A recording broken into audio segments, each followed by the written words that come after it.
you are the perfect guest for this show because you've been an entrepreneur since you were 19. Tell Yeah. everyone about that original journey into entrepreneurship for you.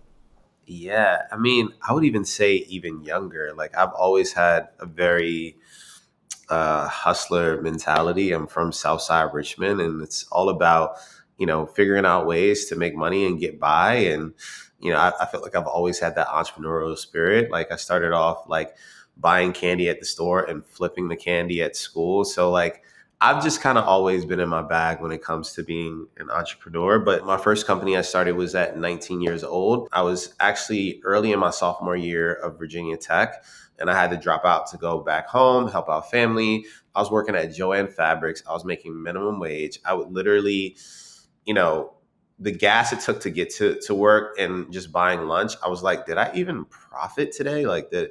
So it was really, really tough. But one of the things that I was really talented at was throwing parties. So I had this idea to start throwing parties in my hometown, and that's when my first company came about called Easy Events. Now, when I went to school at Virginia Tech, I also went to school for computer science and computer engineering. So me and a couple guys built an event marketing platform to tie with Easy Events. So think Eventbrite. You could buy tickets. You could also get pictures and pay for pictures from the event. And I didn't know anything about SaaS businesses, tech businesses. I was just trying to solve a problem. And so we built that.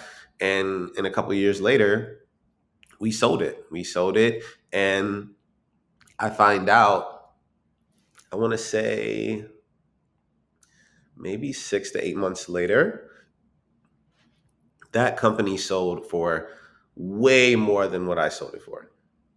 So, what did that teach me? One is like, know how to value yourself, know what you're building, understand the market.